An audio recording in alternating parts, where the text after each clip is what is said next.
Bonjour et bienvenue dans le Syndrome Ciné. On se retrouve tous ensemble, réunis pour ce 9e jour donc. Et aujourd'hui nous allons vous parler en tout 3 films.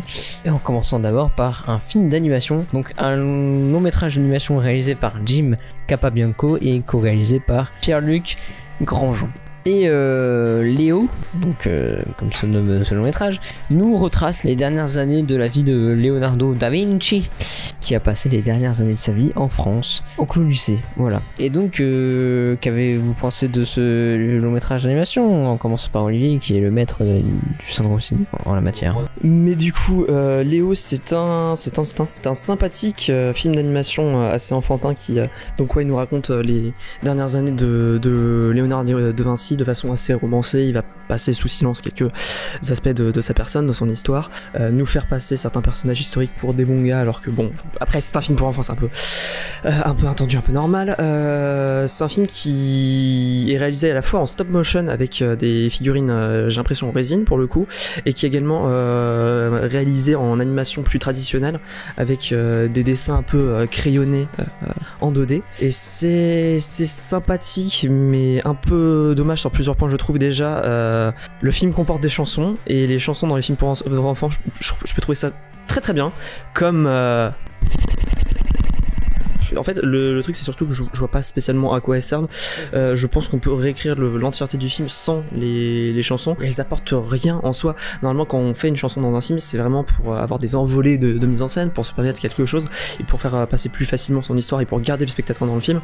Là le souci c'est que les chansons manquent un peu de punch, sont pas forcément bien écrites, ou peut-être traduites vu qu'on l'a vu en VF. Peut-être que ça aide, je ne sais pas comment elles sonnent en VO malheureusement.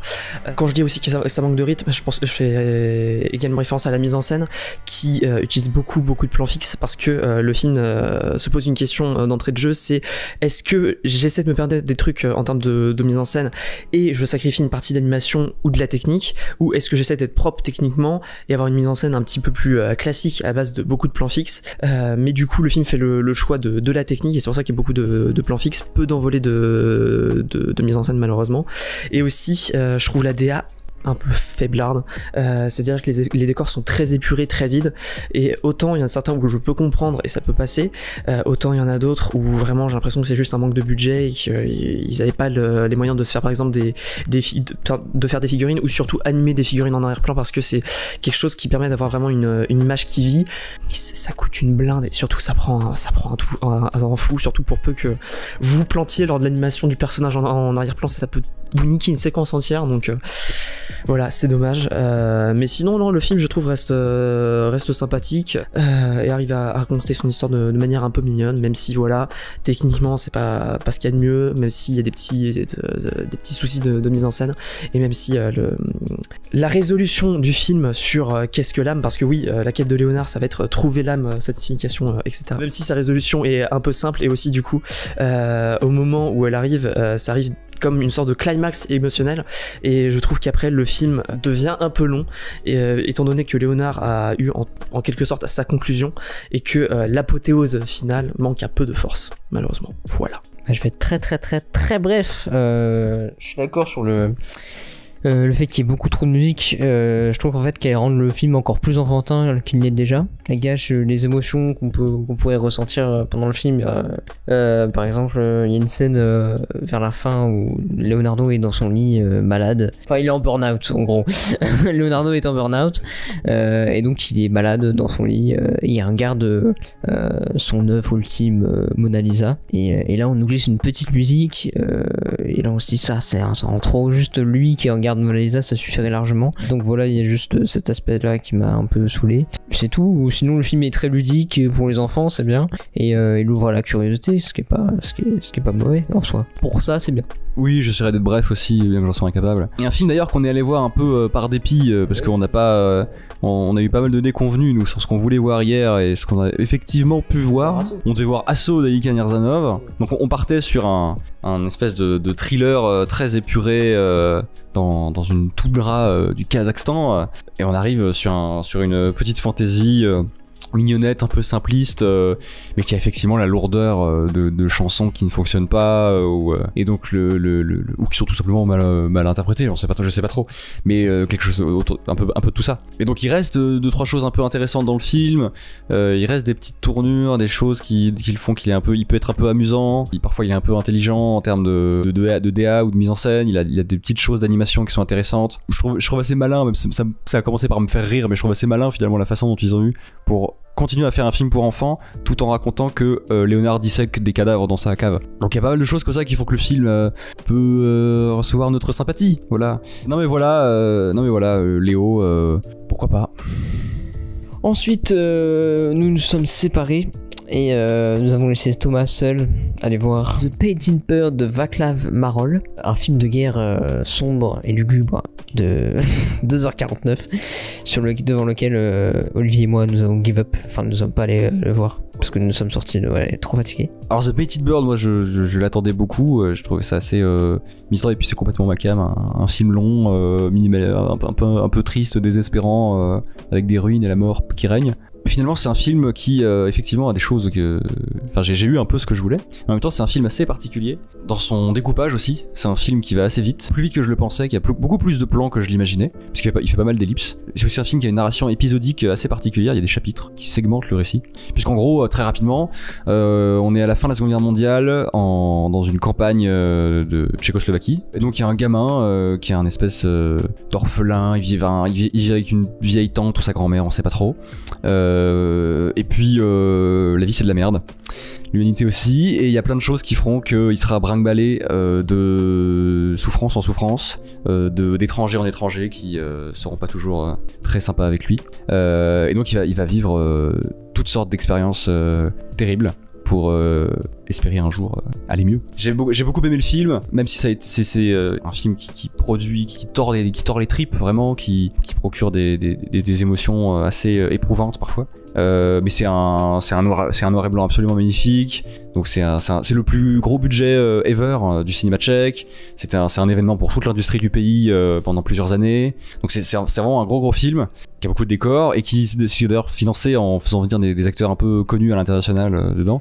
Donc si vous voulez voir Harvey Keitel parler tchèque, bah voilà, il y a un film qui existe. Non, et puis surtout si vous voulez voir un très très beau film qui est aussi beau que douloureux et terrible, The Painted Bird, c'est une sacrée dinguerie. Il y a un Blu-ray qui existe depuis quelques mois maintenant, donc n'hésitez pas à rattraper ça parce que c'est une grosse dinguerie. Et pour finir, nous sommes allés tous les trois voir La Poisonne de Sacha Guitry, donc 4e film de Sacha Guitry que nous allions découvrir, et on n'est toujours pas déçus, on peut le dire, de Sacha Guitry qui maîtrise toujours aussi bien l'art du dialogue, mais il ne joue pas dedans. Oui, une première pour nous, et c'est pour ça qu'on est allé voir, c'est que ça nous intéressait, et ce qu'on peut en conclure, c'est que peut-être qu'il manque à ce film. Donc c'est l'histoire d'un couple qui va mal et qui cherche à s'entretuer. Moi je l'aurais bien vu dans le rôle de l'avocat Sacha Guitry, même si c'est le personnage qui s'en prend un peu plein la gueule et qui se fait un peu malmené par le récit. J'aurais bien voulu le voir dedans, donc pour ça dommage, même si les autres acteurs sont bien. Louis de Funès a un tout petit rôle mais qui est excellent dans ce film. Vraiment à chaque fois qu'on le voit on est mort. Non, moi j'ai beaucoup aimé le film, même s'il est un peu trop rapide sur sa fin je trouve, en alternant les moments avec les enfants, les moments dans le procès, mais sinon voilà, j'ai bien aimé. À vous? Oui, non, je vais plus soigner ce qu'a dit Arsène, parce qu'en effet c'est un très bon nom, enfin c'est vraiment un bon Guitry qui est assez réussi sur plein de points. Malheureusement oui, Guitry n'est pas là et on sent qu'il manque un petit peu de son énergie, mais sinon c'est un film qui est plutôt réussi, qui je trouve propose une certaine critique de la radio et de l'influence qu'elle peut avoir, également du système judiciaire. C'est un film qui est clairement pas débile là-dessus et qui se fout un peu de la gueule de ces systèmes-là, des choses dans ce genre. Mais sinon, ouais, j'ai pas spécialement grand-chose à dire sur le film parce que Arsène on a déjà beaucoup dit, parce que j'ai beaucoup parlé auparavant, donc j'ai passé directement la parole à mon dernier collègue. Non, ouais, je trouve que oui, j'ai beaucoup aimé aussi La Poison de Sacha Guitry. J'en attendais pas grand-chose, si ce n'est de savoir pourquoi ça s'appelle La Poison. Maintenant, je sais, je vous dirai pas pourquoi. Allez voir le film. Mais il se trouve que je suis pas vraiment d'accord avec vous sur l'absence de Guitry. Je trouve que le film est vraiment se singularise particulièrement des autres films qu'on a vus de lui.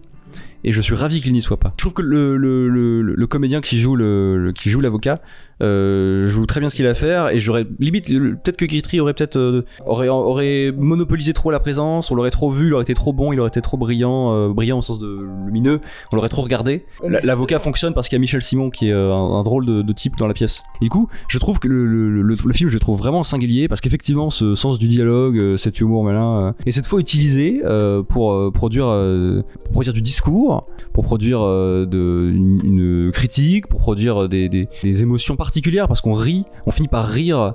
Parfois on rit jaune aussi, mais il y a un vrai humour noir qui est assez terrible. On rit de situations absolument effroyables. Il y a quelque chose de très très singulier dans ce film-là. Et la fin est stupéfiante de noirceur, alors qu'on est mort de rire dans la salle. Donc voilà, même si de temps en temps il y avait bien une ou deux séquences où je sens que le film se donne la liberté de rire de choses qui moi ne me font pas rire parce que je suis né 50 ans après lui. Mais globalement, je trouve que c'est un film d'une radicalité dans son discours assez vénère, et qui est toujours aussi drôle, toujours aussi bien joué. Donc je m'attendais à rien. Je me demandais ce que c'était qu'un Michel Simon chez Guitry, qu'un Guitry qui joue pas dans son film. Maintenant, j'ai une vague idée de ce que c'est, et c'est de la balle. Demain, nous vous parlerons de The Honors de Azilkan Nirzanov. Et puis surtout, c'est la journée Nicole Kidman, donc on vous fera un petit retour sur tous les films qu'on a vus avec elle. Ça sera donc Prêt à tout de Gus Van Sant, et puis le soir, les autres de Alejandro Amenábar.